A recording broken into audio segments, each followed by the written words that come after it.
मशरिक़ वुस्ता की अब तक की सबसे तशवीशनाक डेवलपमेंट। इस वक्त अमरीकी मीडिया ने यह कंफर्म कर दिया है कि ईरान और अमरीका के दरमियान जितने डिप्लोमेटिक चैनल्स थे और हर दौर के अंदर यह याद रखिएगा कि बातचीत चल रही होती है, जिसकी कंफर्मेशन डोनाल्ड ट्रंप ने भी कुछ घंटे पहले की थी, लेकिन अब तमाम तर बातचीत के दरवाजे बंद कर दिए गए हैं, जिससे यह बात वाजे हो गई है कि अब ईरान पर अमरीका स्ट्राइक करने जा रहा है। इस हवाले से सियासी और फौजी मकामात कौन कौन से हैं जिन पर टारगेट सेट हुआ है, डोनाल्ड ट्रंप को कौन से 50 मकामात की एक फहरिस्त दी गई है, और इस सबके अंदर अमरीका से जो तशवीशनाक बयान जारी हुआ है उसके बाद ईरान का एयर डिफेंस सिस्टम भी बहाल हो चुका है। और इंटरेस्टिंगली पहले मशरिक़ वुस्ता के अंदर हमने डिप्लॉयमेंट देखी, लेकिन अब मशरिक़ वुस्ता में जो अमरीका के बेसिस हैं वहां से अपनी नफरी को मूव आउट किया जा रहा है in the case of a possible Iranian retaliation. तो क्या इस मरतबा अमरीका किसी और तरीके से हमलावर होगा? इस हवाले से भी कुछ डिटेल्स हैं जो मैंने पिछले व्लॉग में भी आपके सामने रखी थी, लेकिन अब यह खबर भी मैच्योर हो गई है और इस हवाले से कुछ मजीद अपडेट्स भी हैं। 8 बड़ी डेवलपमेंट्स हैं अभी तक की, जल्दी जल्दी आपके सामने रखता हूं। अगर अभी तक आपने इस वीडियो को लाइक नहीं किया, लाइक जरूर कर दें, एक के बजाय ज्यादा से ज्यादा कमेंट्स करें, क्योंकि हमारे चैनल को भारत, अफगानिस्तान और पाकिस्तान मुखालिफ अकाउंट्स की तरफ से रिपोर्ट किया जा रहा है।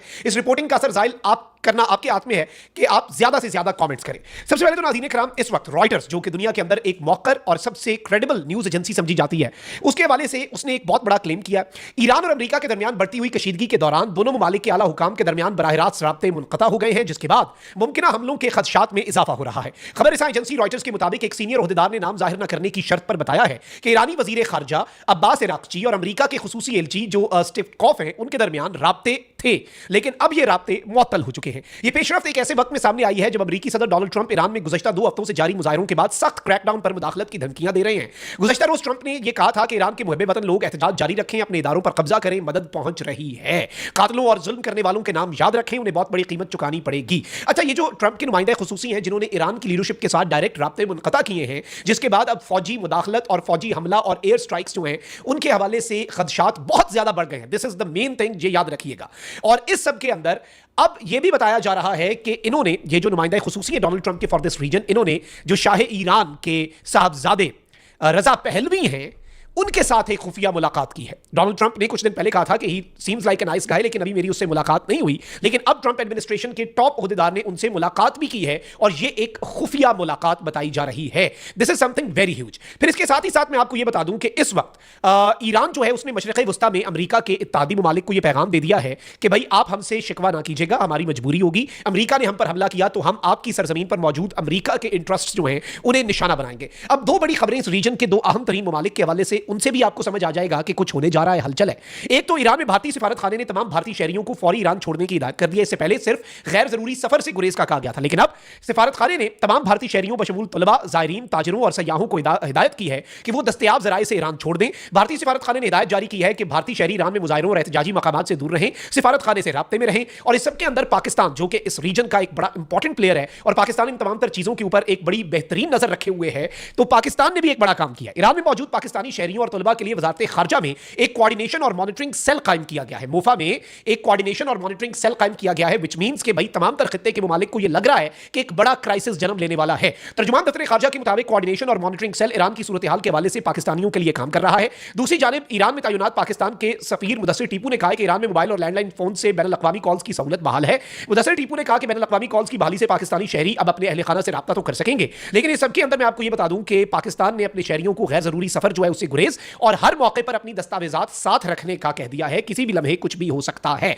अब आते हैं असल चीज के ऊपर नाज़रीन इकराम। डिप्लोमेटिक कॉन्टैक्ट्स जो हैं अमेरिका और ईरान के दरमियान दे हैव बीन सस्पेंडेड। तमाम तर राब्ते जो हैं वो इस वक्त मुनक़ता हो चुके हैं और अब जो है इम्कान यही है कि कुछ न कुछ बड़ा होने जा रहा है। इस सारी सूरत हाल के अंदर मैं आपको यह बता दूं कि क्या इस वक्त 2-3 चीजें नाज़रीन इकराम। एक तो ये ऑपरेशन जो है ये किस तरह से कंडक्ट अमेरिका कर सकता है, ये भी एक इंपॉर्टेंट चीज है। लेकिन डेली मेल ने एक बहुत बड़ा इंकशाफ किया है कि डोनाल्ड ट्रंप को एक डिटेल्ड लिस्ट है ईरान के मिलिट्री और रिजीम टारगेट्स की जो कि प्रोवाइड की गई है। अमेरिका बेस्ड एक ग्रुप है यूनाइटेड अगेंस्ट न्यूक्लियर ईरान। इस ग्रुप का नाम है यूनाइटेड अगेंस्ट न्यूक्लियर ईरान, यानी एक एटमी ईरान के मुखालिफ हम मुत्तहिद हैं। इसने एक डोजियर व्हाइट हाउस में सबमिट करवाया इस ग्रुप ने और इसमें 50 टारगेट्स हैं। और ये नाज़रीन इकराम मैं आपको ये बता दूं कि जो इंपॉर्टेंट नेशनल सिक्योरिटी काउंसिल की मीटिंग हुई है उससे पहले यह डोजियर व्हाइट हाउस को दिया गया। और इस सबके अंदर, इस डोजियर में एग्जैक्ट कोऑर्डिनेट्स हैं जो आईआरजीसी का तरल्ला हेडक्वार्टर है तेहरान के अंदर, और इस सब के अंदर यह बताया जा रहा है कि आईआरजीसी का मेन तेहरान में हेडक्वार्टर, रीजनल सब हेडक्वार्टर्स और 23 आईआरजीसी के बेसिस जो हैं उनके हवाले से इसमें डिटेल्स हैं, एग्जैक्ट कोऑर्डिनेट्स हैं, सैटेलाइट के ऊपर जो कोऑर्डिनेट्स आप डालते हैं एग्जैक्ट पिन पॉइंट लोकेशंस हैं। और फिर इस मरतबा अमेरिका सिर्फ मिलिट्री टारगेट्स नहीं बल्कि रिजीम टारगेट्स की तरफ भी बढ़ सकता है। अब नाज़रीन इकराम, मैं आपको यह बता दूं कि इस वक्त जो अल उदैद एयरबेस है कतर में, वहां पर जो अमेरिका के जेट्स थे जिनमें तकरीबन 1 दर्जन एरियल रीफ्यूलिंग टैंकर्स भी थे, वो इस वक्त नाज़रीन इकराम या तो जा चुके हैं या फिर वहां से उड़कर मिडिल ईस्ट से बाहर जाने की तैयारी कर रहे हैं। यानी अमेरिका जो है वो इस वक्त, इससे पहले भी अमेरिका ने जो ईरान के ऊपर स्ट्राइक की थी, उससे पहले अमेरिका ने अपने वो एसेट्स जिनकी जरूरत नहीं थी उस स्ट्राइक के लिए, उन एसेट्स को मूव आउट कर दिया था।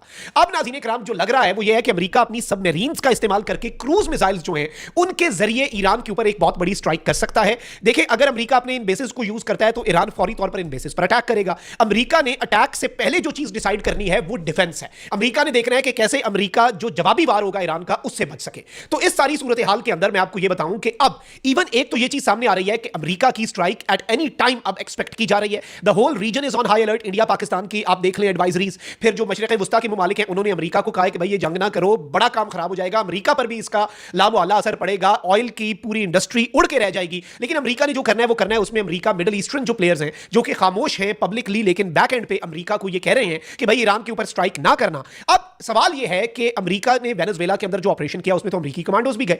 तो इस वक्त इवन ये सामने बात आ रही है कि अगर एयर स्ट्राइक्स जो हैं वो होती हैं, उन एयर स्ट्राइक्स के बाद अमेरिका के फाइटर जेट्स उड़ जाते हैं, हाथ नहीं लगते। अमेरिका के जो बेसेस हैं इस रीजन के अंदर वो खाली कर लिए जाते हैं पहले से ही। सबमरीन्स के जरिए क्रूज मिसाइल्स जो हैं वो दाग दिए जाते हैं। तो ईरान जो है उसके अंदर अगर कमांडो एक्शन करना पड़ा तो अमेरिका वो कैसे करेगा? अब उसके हवाले से कुछ सोर्सेज और डिफेंस एक्सपर्ट्स कह रहे हैं कि अमेरिका कर्डिश, इराकी, मलेशिया जो हैं, जो इराकी कुर्दिस्तान है उसके अंदर जो मलेशियाज हैं, जो मुख्तलिफ मुसल्लह गिरोह हैं, उन्हें कमांडो ऑपरेशंस के लिए भी इस्तेमाल कर सकता है। यानी इस वक्त एक बड़े पैमाने पर चीजें चल रही हैं और जो असलहा मिडिल ईस्ट के अंदर या कार्गो प्लेन्स मिडिल ईस्ट के अंदर दाखिल हुए उनके हवाले से यह इम्कान जाहिर किया जा रहा है कि वो दर हकीकत यहां पर मकामी मलेशियाज को सपोर्ट करने के लिए आए थे, उन्हें माल देने के लिए, और वो यहां से निकलेंगे क्योंकि अमेरिका ने अपना दिफा करना है, अमेरिका ने अपना फौजी आगे नहीं करना। यह चीज आप याद रखिएगा। इसराइल इस वक्त मुकम्मल तौर पे एयर डिफेंस अपना एक्टिवेट कर चुका है। सेकेंडली जो जॉर्डन है, उर्दन, इससे पहले भी उर्दन की फजा के ऊपर से गुजर के जाते हैं ईरान के मिसाइल और ड्रोन्स, उर्दन उन्हें अपनी फजा में ही तबाह कर देता है। वो उसका अपना मामला है इसराइल के साथ और ईरान के साथ। अब उर्दन जो है उसने भी अपने एयर डिफेंस को एक्टिवेट कर दिया। अमेरिका अपने बेसिस का, अमेरिका देखें एस्केप प्लान पहले तैयार करता है, अटैक से पहले अमेरिका डिफेंस करता है, और अब तैयारियां जो है वो उसी तरफ को बहुत तेजी से मूव कर रही हैं। So let's see how things unfold. ये अभी तक की डेवलपमेंट्स थी। अपना बहुत ख्याल रखें। अल्लाह निगहबान। पाकिस्तान जिंदाबाद।